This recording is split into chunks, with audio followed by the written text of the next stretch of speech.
Shalom GWF, kita yakin senantiasa Tuhan masih selalu memberkati kita, amin. Dan gimana kita sekarang kita akan memuji dan muliakan nama Tuhan. Mana suaranya semua? Here we go.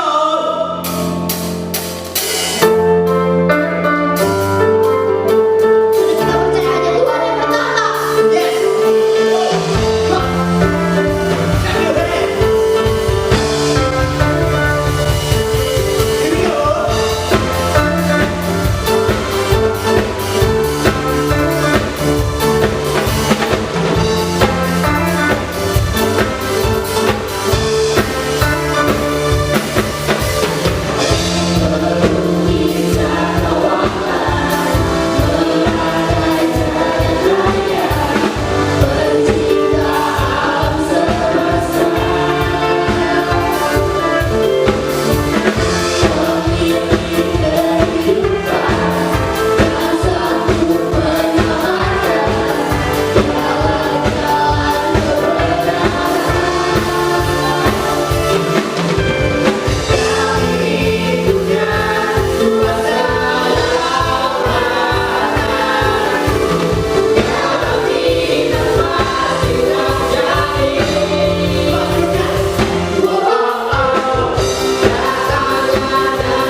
bersyukur dan berterima kasih karena kami masih boleh memuji, meninggikan nama Tuhan. Walau tidak bersama-sama, tapi kami percaya Tuhan, kuasa Tuhan ada di sana untuk kami. Tuhan, kami berdoa agar virus corona ini cepat selesai Tuhan. Kami rindu untuk berkumpul bersama-sama meninggikan nama Tuhan. Kami rindu Tuhan. Sebentar kami akan mendengarkan sebagian dari firman-Mu Tuhan. Kiranya Engkau memberi hikmat kepada yang akan menyampaikan firman Tuhan Tuhan. Dan biarlah firman Tuhan yang disampaikan boleh tertanam dalam setiap hati kami dan berbuah sesuai dengan keinginan Engkau Tuhan. Kami serahkan doa yang benar dan sempurna ini hanya ke dalam nama Tuhan Yesus. Kami telah berdoa. Haleluya. Amin. Oke, shalom sobat-sobat IWF dimanapun kalian berada. Saya berharap bahwa kabar kalian baik-baik semua ya.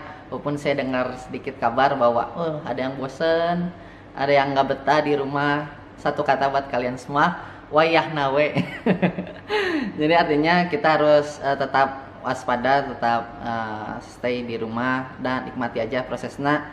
Dan biarlah kita bisa sama-sama berdoa biarlah situasi ini boleh cepat berlalu, amin. Dalam minggu ini saya dikasih kesempatan untuk bawa firman Tuhan. Sebenarnya udah bingung tentang nobility kayak gitu ya, udah dibawain nama Cirin, nama Kosensen, kayaknya udah lengkap semuanya paketnya. Tapi ada satu hal yang Tuhan izinkan berikan pada saya untuk bisa dibagikan kepada teman-teman semua. Jadi tema sharing pada minggu ini saya kasih tema dengan judul Kingdom Lifestyle, gaya hidup kerajaan Allah kayak gitu ya. Jadi setiap orang pasti punya yang namanya gaya hidup ya teman-teman. Kayak misalnya orang pengen hidup sehat kayak gitu. Dia punya gaya hidup, apa aja ciri-cirinya. Biasa orang yang hidupnya sehat itu punya pola makan yang teratur kayak gitu ya. Jadi dia nggak sembarangan makan makanan kayak gitu ya. Jadi dia misalnya yang biasanya orang-orang minumnya yang berwarna, yang manis-manis dan lain sebagainya. Ketika dia datang ke restoran pasti tanya sama temen-temennya, bro, lu mau minum apa? Gua mah air putih aja udah cukup kayak gitu. Jadi dia ngejaga kesehatan tubuh dia dengan gaya hidup ya. Apa aja gaya hidup yang mungkin dilakukan agar dia bisa hidupnya sehat. Yang pertama mungkin dia banyak minum air putih kayak gitu ya, dibanding air-air yang berwarna yang lain-lain kayak gitu ya. Yang kedua mungkin dia punya jam olahraga yang teratur, seminggu berapa kali atau berapa jam dalam satu hari kayak gitu ya. Terus dia menghindari makanan yang berbau minyak-minyak atau gorengan-gorengan atau junk food kayak gitu. Jadi dia jarang makan makanan yang seperti itu yang mungkin kata orang-orang ilmu kedokteran bisa membuat benih kanker dan lain sebagainya kayak gitu ya. Terus lebih banyak dia makan buah-buahan ya, dan dia istirahat yang cukup kayak gitu. Jadi itu suatu kebiasaan yang emang dia lakuin hari demi hari gitu teman-teman. Yang namanya lifestyle itu bukan sehari dilakuin terus berhenti, enggak. Sampai akhirnya itu jadi habit, jadi kebiasaan kayak gitu ya. Jadi itulah ciri-ciri ketika orang melakukan minum air putih teratur, olahraga segala macam, kita tahu bahwa dia punya gaya hidup yang sehat. Sama halnya seperti kita teman-teman, kita adalah anak bangsawan atau anak raja, anak kerajaan Allah, anak Allah kayak gitu ya. Jadi kita juga harus nunjukin ciri-ciri yang benar, gaya hidup yang benar sebagai anak Tuhan tuh seperti apa kayak gitu ya. Oke, kita buka dulu ayatnya di Filipi 3 ayat 20. Demikianlah firman Tuhan, karena kewargaan kita adalah di dalam sorga, dan dari situ juga kita menantikan Tuhan Yesus Kristus sebagai juru selamat kayak gitu. Jadi intinya aslinya kita adalah orang-orang pilihan yang udah ditentukan Tuhan sebagai anak Tuhan, dan kita punya status adalah sebagai kewargaan adalah kerajaan sorga gitu teman-teman. Nah jadi intinya selama kita hidup di dunia ini kita harus berusaha menunjukkan ciri-ciri kita sebagai anak-anak Allah kayak gitu ya. Nah saya udah dan gaya hidup kita teman-teman, cara hidup kita itu sangat berpengaruh terhadap orang-orang lain, khususnya orang-orang yang belum mengenal Tuhan Yesus kayak gitu ya. Apakah orang lain bisa lihat Tuhan Yesus ada dalam diri kita atau enggak? Tergantung dari gimana cara kita hidup kayak gitu ya teman-teman. Apakah hidup kita itu memberikan pengaruh yang negatif atau pengaruh yang positif terhadap orang lain kayak gitu ya. Nah, gaya hidup seperti apa saja yang harus kita bangun selama kita hidup di dunia Saya udah survei ke banyak orang, apa sih yang menunjukkan ciri-ciri bahwa itu tuh anak Allah. Ada yang bilang, oh, anak Allah adalah orang yang rajin berdoa kok, orang yang rajin untuk memuji dan menyembah Tuhan, orang yang rajin membaca Alkitab atau firman Tuhan, orang yang rajin datang beribadah, bersekutu dengan Tuhan. Itu semua jawabannya benar, dan saya simpulkan yang poin pertama itu adalah put the God first. Oh, keren ya pakai bahasa Inggris. Artinya adalah menaruh Tuhan di tempat yang utama dalam hidup kita. Tuhanlah yang terutama dari segala-galanya, kayak gitu ya. Jadi kita belajar untuk mengutamakan Tuhan dalam setiap tindakan atau perbuatan yang kita lakukan. Oke, yang pertama tentang berdoa ya, mengutamakan Tuhan. Apakah ketika kita pertama kali bangun tidur, apa yang pertama kali kita ingat gitu? Apakah kita mengingat Tuhan, atau kita mengingat pacar, atau kita mengingat HP dan lain sebagainya, teman-teman? Kita harus membiasakan diri atau melakukan hal berdoa. Artinya kita bersyukur sepanjang malam Tuhan udah sertai kita, Tuhan udah lindungi kita, Tuhan udah kasih kesempatan kita untuk hidup lagi di hari ini, kayak gitu ya. Dan biarlah kita minta tuntunan Tuhan sepanjang hari itu, Tuhan, aku ingin melakukan hal yang terbaik, kayak gitu. Intinya kita bersyukur dan minta penyertaan Tuhan untuk sepanjang hari itu. Dan di akhir ketika kita juga mau tidur, mau istirahat, hendaklah kita juga mengucap syukur atas setiap kebaikan Tuhan, penyertaan Tuhan, sampai akhirnya kita bisa diizinkan melewati hari itu dengan baik, teman-teman. Jadi usahakan gaya hidup berdoa ini tuh teman-teman lakuin setiap hari gitu ya. Jadi intinya teman-teman sungguh-sungguh menggantungkan kehidupan teman-teman di dalam tangan Tuhan, kayak gitu ya. Ada juga salah satu kunci untuk kita bisa berdoa, untuk kita bisa bersekutu dengan Tuhan itu adalah di Ibrani 12 ayat 14. Ini bagus banget ya teman-teman. Demikianlah firman Tuhan, berusahalah hidup damai dengan semua orang dan kejarlah kekudusan, sebab tanpa kekudusan tidak seorang pun akan melihat Tuhan. Artinya butuh yang namanya kekudusan, teman-teman, untuk kita tuh bisa bersekutu dengan Tuhan. Setuju ya teman-teman ya? Ketika kita banyak berdoa, otomatis dalam hidup kita sedikit kita untuk berbuat dosa. Setuju? Karena tanpa kekudusan tidak seorang pun akan melihat Allah, kayak gitu ya. Bayangin kalau misalnya orang sedikit berdoa kayak gitu ya, ada kecenderungan atau kemungkinan orang itu banyak melakukan dosa, teman-teman, melakukan hal-hal yang tidak kudus. Dan lebih cilakanya lagi adalah ketika orang tidak pernah berdoa, berarti ada kemungkinan besar orang itu tuh masih hidup di dalam dosa, sampai akhirnya mungkin dia ngerasa dirinya nggak layak untuk dia berdoa, untuk dia berkomunikasi sama Tuhan. Padahal doa adalah satu fasilitas yang emang Tuhan kasih kepada setiap kita untuk kita bisa berkomunikasi dengan Tuhan bebas setiap harinya tanpa batas waktu, teman-teman. Maka dari itu saya berharap jam-jam doa teman-teman lebih diperbanyak, kayak gitu ya, dan bangun kebiasaan untuk kita mengawali dan mengakhiri hari kita dengan doa, mengucap syukur sama Tuhan. Oke, setuju? Yang kedua adalah dalam hal mengutamakan Tuhan, dalam hal memuji dan menyembah Tuhan, kayak gitu ya. Ayatnya ada di Yohanes 4 ayat 24. Oke, demikianlah firman Tuhan. Allah itu roh, dan barang siapa menyembah dia harus menyembahnya dalam roh dan kebenaran. Jadi artinya kita harus sama-sama memuji, menyembah Tuhan di dalam roh dan kebenaran. Dan biarlah setiap ucapan bibir yang keluar dari mulut kita adalah kebenaran tentang Allah. Betapa dahsyatnya Tuhan, betapa hebatnya Tuhan, mujizatnya ada, perlindungannya nyata dalam hidup setiap kita. Biarlah kata-kata itu yang keluar dari mulut kita ketika kita memuji dan menyembah Tuhan.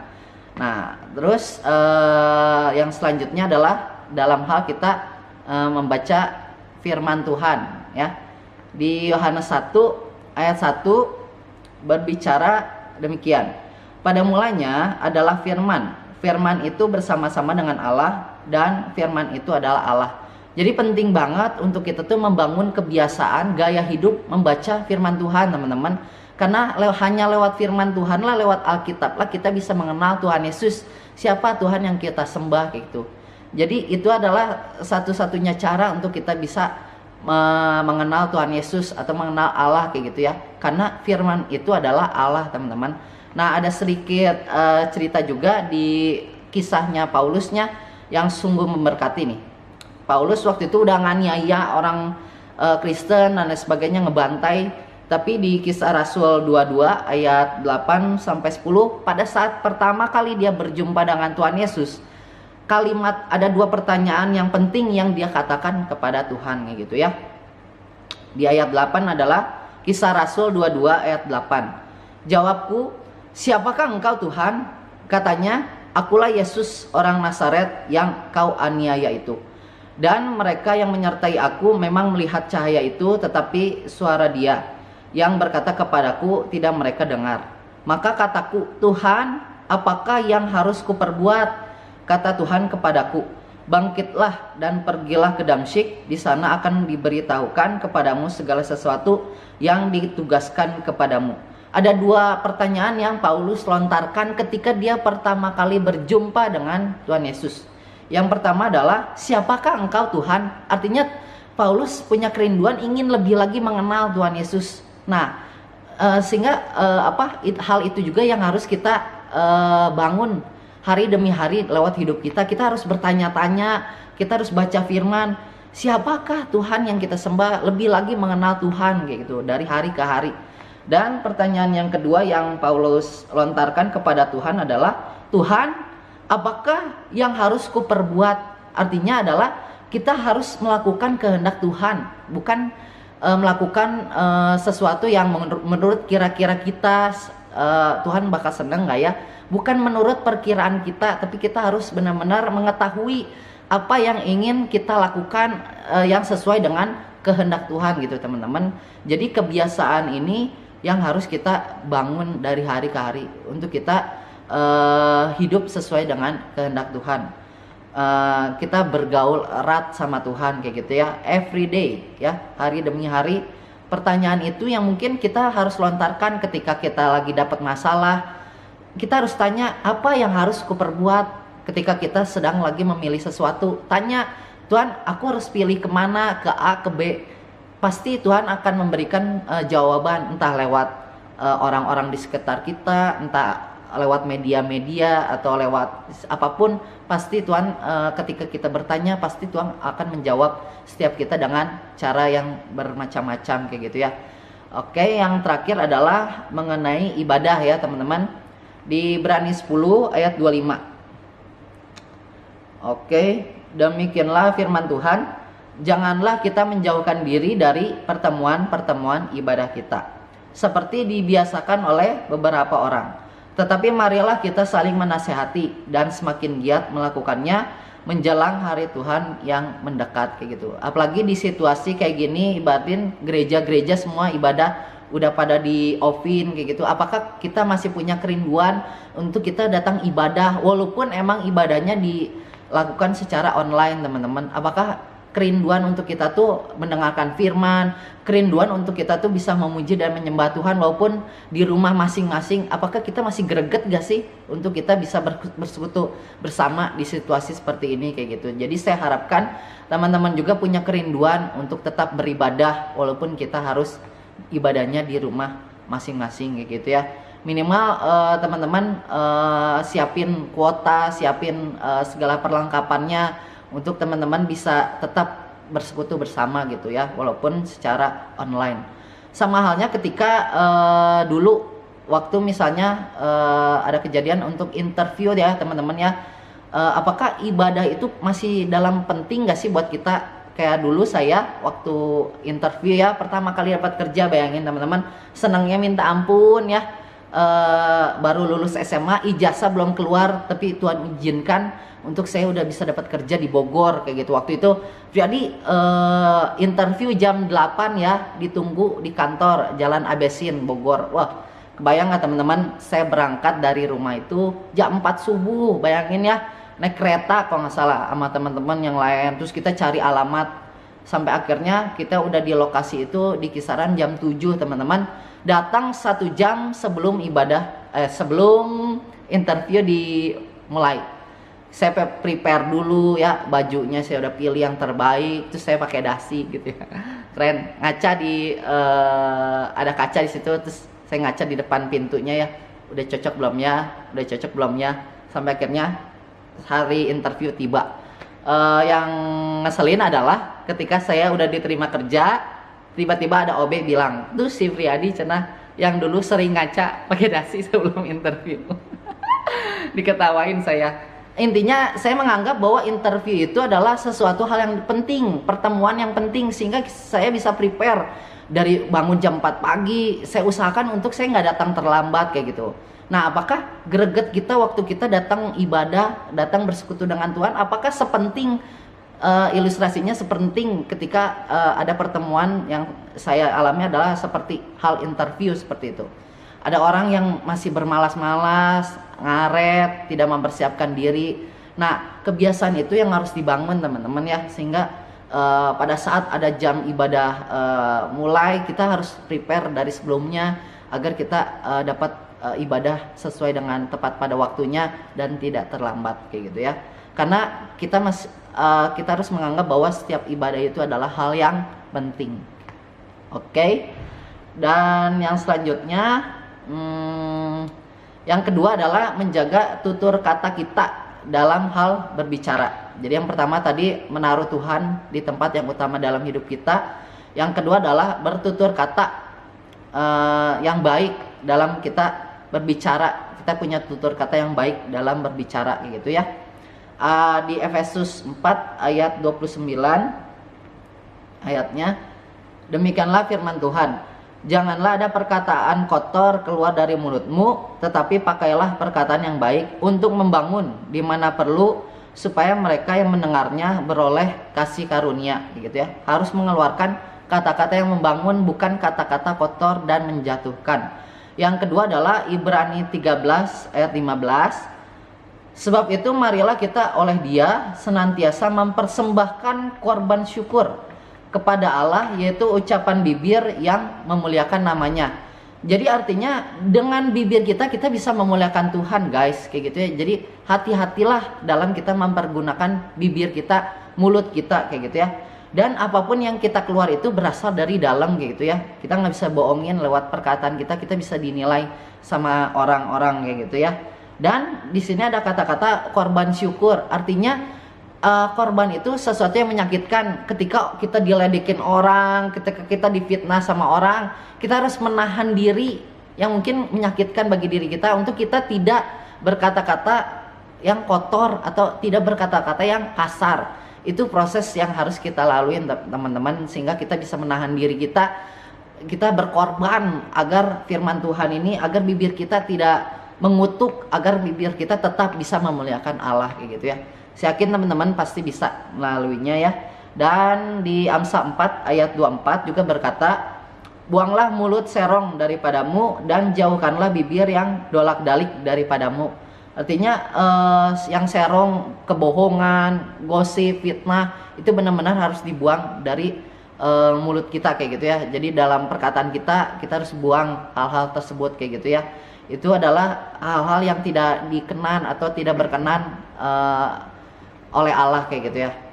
Dan mengenai yang namanya berkata-kata juga, saya ada kesaksian sedikit waktu saya di SMK BPK Penabur ya. Waktu itu ada kebiasaan di angkatan saya itu adalah ngomongin nama orang tua teman-teman, sampai saya hafal.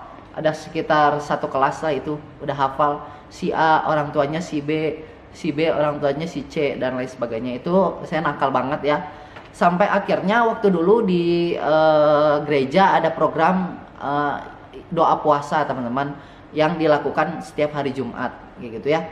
Jadi kita tuh emang di sekolah itu hari Jumat itu pulang lebih awal dibanding hari-hari lainnya.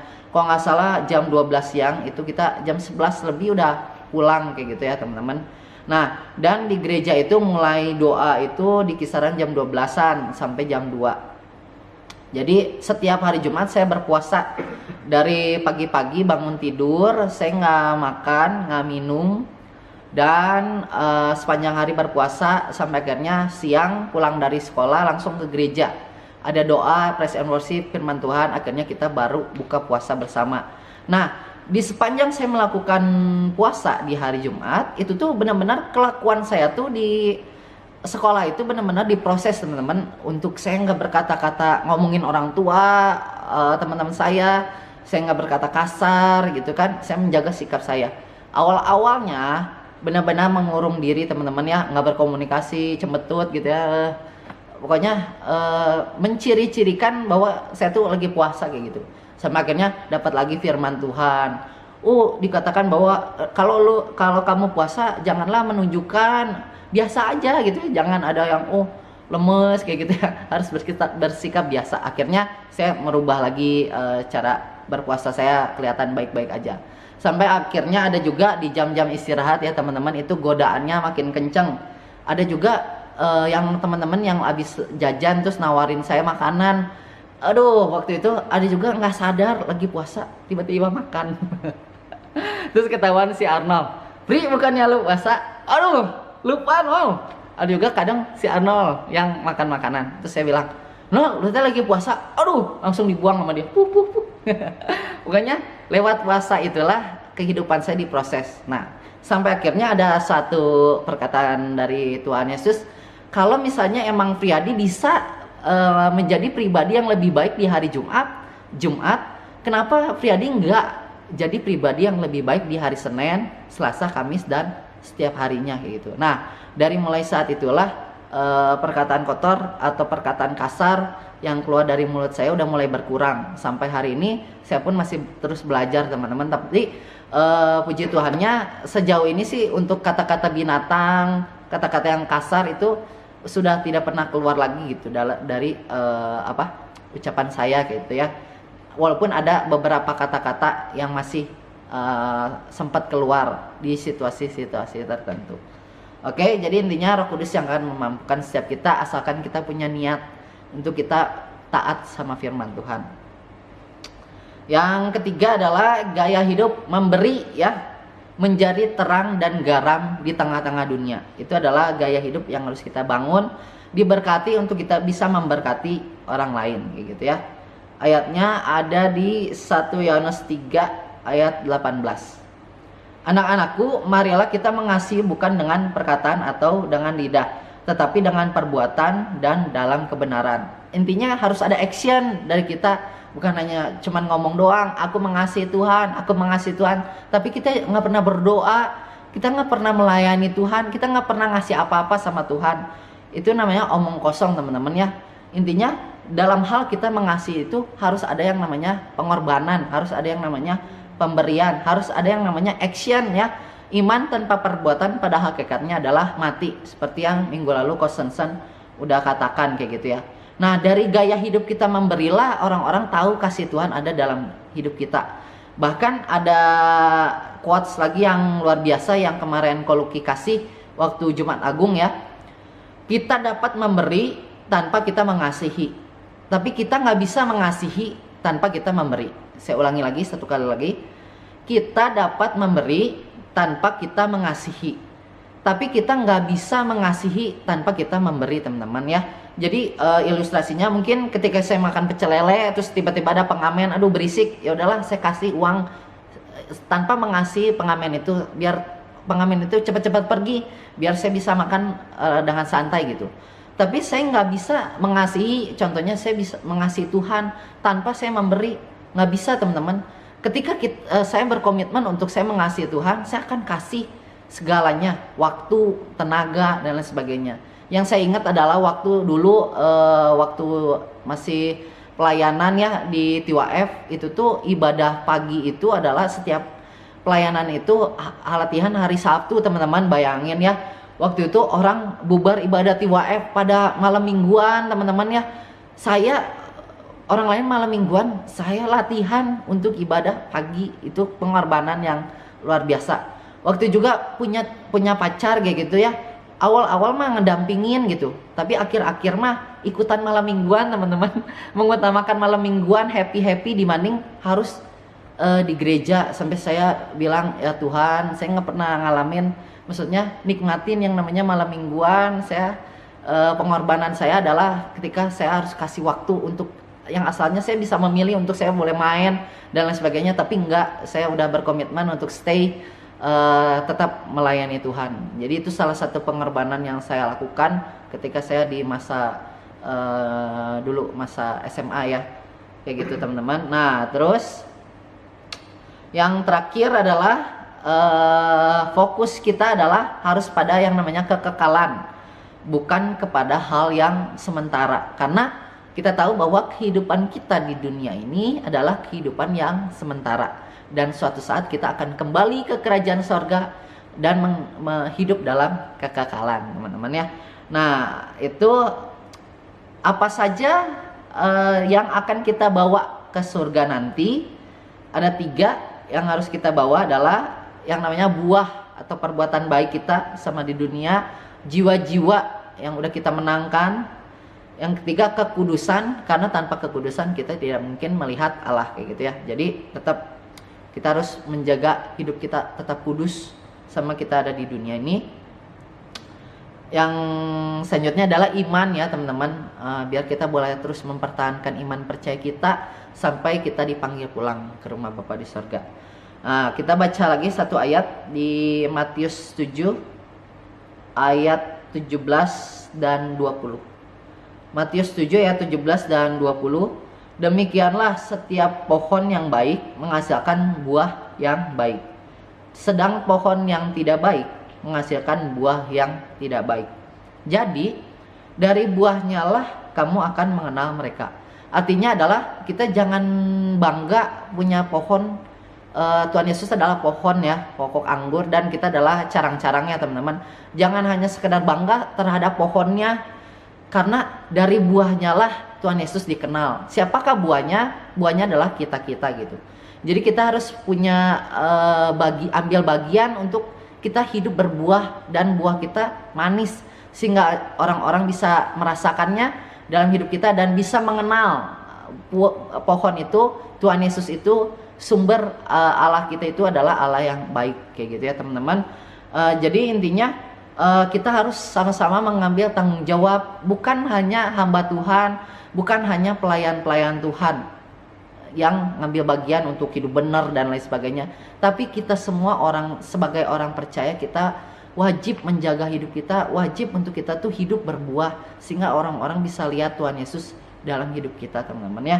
Sama halnya ketika instruksi dari Bapak Presiden ya, ada hashtag di rumah aja, stay at home, kayak gitu ya. Kita harus sebagai warga negara, kita harus taat gitu ya. Kita harus ngambil tanggung jawab kita bersama. Untuk tujuannya apa? Untuk memutus mata rantai penyebaran virus ya, COVID-19, kayak gitu. Sama halnya ketika kita punya background adalah anak-anak kerajaan Allah, kayak gitu ya. Kita juga punya tanggung jawab, kita harus ambil yang namanya taking responsibility, kayak gitu. Kita harus jaga hidup kita benar, sehingga kita nggak malu-maluin Tuhan, kayak gitu ya. Jadi Tuhan tidak dipermalukan atas ketika orang bisa lihat hidup kita gitu teman-teman. Jadi intinya kita harus hidup benar, kita harus berbuah, sehingga Tuhan Yesus dimuliakan. Oke, itu aja sharing yang saya bagikan, dan saya juga mengenai gaya hidup kerajaan ini belum sepenuhnya, belum 100%, masih dalam proses belajar, dan saya juga pengen teman-teman semua kita bareng-bareng untuk mewujudkannya. Minimal kita bisa lakuin menjadi pribadi yang lebih baik lagi, karena kita udah ditebus, kita adalah manusia baru. Oke, mari teman-teman kita satu dalam doa. Terima kasih Tuhan Yesus buat firman-Mu yang menguatkan setiap kami, dan biarlah bukan hanya menjadi pendengar firman, tapi juga sama-sama melakukan firman Tuhan lewat dari hal-hal yang sederhana, lewat dari yang namanya hal berdoa. Kami dalam hal kami memuji dan menyembah Tuhan, dari hal yang namanya kami membaca firman Tuhan, dari hal yang namanya kami bersekutu dalam suatu ibadah, dari hal yang namanya kami memberi, dalam hal kami bertutur kata, dari hal yang namanya kami fokus melakukan segala sesuatu yang kepada kekekalan Tuhan Yesus, bukan kepada yang hal sementara Tuhan Yesus. Dan biarlah Tuhan Yesus yang memampukan setiap kami, karena kami tahu kami telah ditentukan untuk menjadi anak-anak Allah, anak-anak kerajaan. Pasti Tuhan turut campur tangan untuk dapat memberikan kami kesanggupan untuk kami boleh melakukan segala firman Tuhan, segala perintah Tuhan. Kami mau sama-sama memiliki hati yang mau taat sama Tuhan Yesus. Dan biarlah kehidupan kami boleh berbuah sehingga orang-orang boleh lihat Tuhan Yesus ada di dalam kehidupan kami. Dan biarlah lewat cara hidup kami orang-orang bertanya-tanya, siapakah Tuhan Yesus? Bagaimana cara untuk saya bisa masuk dalam kerajaan Allah? Apa yang akan saya dapatkan ketika saya mengikut Tuhan Yesus dan lain sebagainya. Orang-orang akan bertanya-tanya, siapakah Tuhan Yesus? Dan di saat itulah kesempatan untuk kami boleh menceritakan Tuhan Yesus, memberitakan Injil, dan banyak orang boleh diselamatkan lewat keteladanan hidup kami. Bukan hanya kami lakukan satu hari terus kami stop, tapi biarlah segala firman ini boleh kami lakukan every day, hari demi hari, dan biarlah kami boleh terus melangkah bersama dengan Tuhan. Dan jadikan hidup kami menjadi berkat dimanapun kami berada, di dalam keluarga kami, di dalam sekolah kami, di dalam gereja, di dalam kami hidup dalam bermasyarakat Tuhan Yesus. Biarlah kami sama-sama boleh menghasilkan buah dan berdampak positif bagi orang-orang di sekeliling kami Tuhan. Terima kasih Bapa, terima kasih Yesus. Inilah doa kami, hanya di dalam nama Tuhan Yesus kami berdoa dan mengucap syukur. Haleluya. Amin.